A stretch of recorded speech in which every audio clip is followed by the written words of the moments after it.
కష్టమైన ఆర్థిక ఇబ్బందులు ఉన్నా ఇచ్చిన హామీలను ఒక్కొక్కటిగా అమలు చేసుకుంటూ ముందుకు వెళ్తున్నామని సెంట్రల్ ఎమ్మెల్యే బోండా ఉమా అన్నారు. స్త్రీశక్తి పథకం ద్వారా రాష్ట్రంలో అనేక మంది మహిళలకు లబ్ధి చేకూరుతుందని అన్నారు. 30వ డివిజన్ దావు బుచ్చయ్య కాలనీలో స్త్రీశక్తి పథకం అమలు చేసినందుకు కృతజ్ఞతగా చంద్రబాబు చిత్రపటానికి డివిజన్ పార్టీ ఆధ్వర్యంలో క్షీరాభిషేకం చేశారు.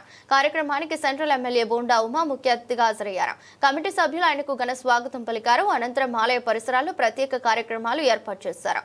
ఈ సందర్భంగా బోండా ఉమా మాట్లాడుతూ ప్రజలకు ఇచ్చిన హామీలను ప్రభుత్వం దశల వారీగా అమలు చేస్తుందని స్పష్టం చేశారు.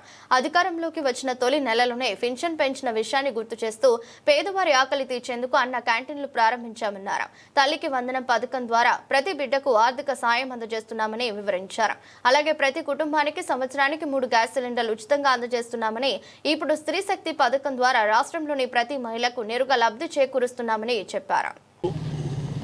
సూపర్ 6 హామీల్లో భాగంగా ప్రతి హామీని కూడా కూటమి ప్రభుత్వం, తెలుగుదేశం ప్రభుత్వం, చంద్రబాబు నాయుడు గారి నాయకత్వంలో నెరవేర్చడం జరుగుతుంది. అధికారంలోకి వచ్చిన మొదటి నెలలోనే 3,000 రూపాయలు పింఛన్ 4,000 రూపాయలు చేశాం. పేదవాడికి అన్నం పెట్టే అన్నా క్యాంటీన్లు పెడతానన్నాం, అన్నా క్యాంటీన్లు పెట్టాం.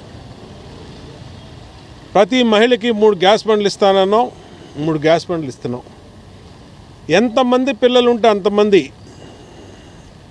పిల్లలకి తల్లికి వందనం పేరు మీద 13,000 రూపాయలు, 2 పిల్లలు ఉంటే 26,000, ముగ్గురుంటే 39,000, నలుగురుంటే 52,000, ఇలాగా ఎంతమంది పిల్లలు ఉంటే అంతమందికి డబ్బులు ఇచ్చాం.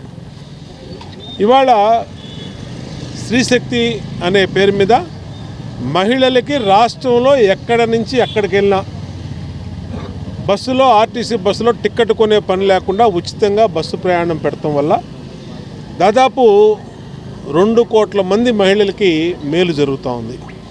అంటే ప్రతి నెల 1,500 రూపాయల నుంచి 2,000 రూపాయలు బస్ టికెట్లు కొని ఇబ్బంది పడుతున్నటువంటి మా అక్క చెల్లెళ్ళందరికీ ఇవాళ ఈ స్త్రీశక్తి ఉచిత బస్సు ప్రయాణం వల్ల మేలు జరుగుతూ ఉంది. ఇలా ప్రజలకి మేలు జరిగే కార్యక్రమాలు, రాష్ట్ర ఆర్థిక పరిస్థితులు సహకరించకపోయినా, ఎన్నో ఇబ్బందులున్నా కానీ ప్రజలకు ఇచ్చిన హామీలు ప్రతి హామీని పద్ధతి ప్రకారం నెరవేరుస్తున్నాం. కష్టమైనా సమకూరుస్తున్నాం. ఎన్నికల ముందు ఆ రోజు వైఎస్ఆర్ కాంగ్రెస్ పార్టీ అంది, చంద్రబాబు మాటలు చెప్తాడు, మోసం చేస్తాడు, ఈ పథకాలు అమలు కావు, సూపర్ 6 అంతా గాలి హామీలే, ఒట్టి హామీలే అన్నారు. ఇవాళ ఏమైందని అడుగుతాం. ఇవాళ హామీల్ని నెరవేర్చినాక ప్రజలు సంతోషంతో ఉండేటప్పటికీ ప్రతిపక్షాలకి నోట మాట లేనటువంటి పరిస్థితి. అయినా మేము పేదల విషయంలో, రాష్ట్ర ప్రజల విషయంలో రాజకీయాలు మేము చేయం. ఇచ్చిన హామీలు గుర్తున్నాయి. త్వరలోనే శ్రీనిధి ప్రతి మహిళకి 18,000 రూపాయలు డబ్బులు ఇస్తామని చెప్పాం. దాంట్లో కూడా అది కూడా కంప్లీట్ చేస్తాం. ఇవాళ ఎక్కడికెక్కడ మా మహిళా సోదరీమణులు సంతోషంతో పాలాభిషేకాలు చేస్తూ ఉన్నారు.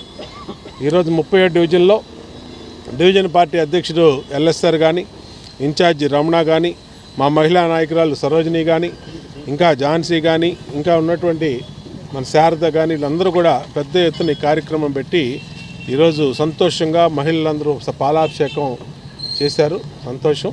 ఖచ్చితంగా పేద వర్గాలకి, మహిళలకి అండగా ఉండే ఈ ప్రభుత్వం ప్రజల ఆశీస్సులతో ముందుకెళ్తుందని తెలియజేస్తాం. సూపర్ 6 మాట నిలబెట్టుకుని లేడీస్ అందరికీ కూడా ఫ్రీ బస్ పెట్టారు. అందరూ చాలా ఆనందంగా ఉన్నారండి. మొన్న ఓపెన్ చేసిన రోజే మేము ఫ్రీ బస్ ఎక్కాము. అందరినీ అడిగితే చాలా బాగుందమ్మా అన్నారు. ప్రయాణాలు కూడా కట్టుకున్నారు, అన్నవరం అని, శ్రీశైలం అని, అన్నిటికీను. బాబు గారు అంటే మాట ఇచ్చారంటే మాట నిలబెట్టుకుంటారండి. అలాగే ఇంకా పథకాల్లో అన్నీ ఏమీ లేదని ఏడ్చే వాళ్ళందరికీ కూడా అన్నీ కనపడుతూనే ఉన్నాయి కదా, అన్నీ ఇస్తూనే ఉన్నారు. ఇంకా 1, 2 ఉంది, అవి కూడా తప్పకుండా నెరవేరుస్తారు మా బాబు గారు. ఆ సందర్భంగా పాలాభిషేకం పెట్టుకున్నాము. మా మిత్రులందరికీ కూడా చాలా థ్యాంక్ యూ చెప్తున్నాను, అందరూ వచ్చి హెల్ప్ చేసినందుకు. అలాగే బోండా ఉమా గారు నియోజకవర్గంలో ప్రతిదీ కూడా సక్సెస్ఫుల్, అన్నిట్లో ముందుంటున్నారు. ఏ విషయంలో కూడా మా బోండా ఉమా గారు మమ్మల్ని ముందుండి నడిపిస్తూ ఉన్నారు. మేము చాలా సంతోషం. 30వ డివిజన్ దావుబుచ్చి కాలనీ 3వ లైన్లో పాలాభిషేకం చేశాం. నా పేరు సరోజ, బూత్ ఇన్ఛార్జిని.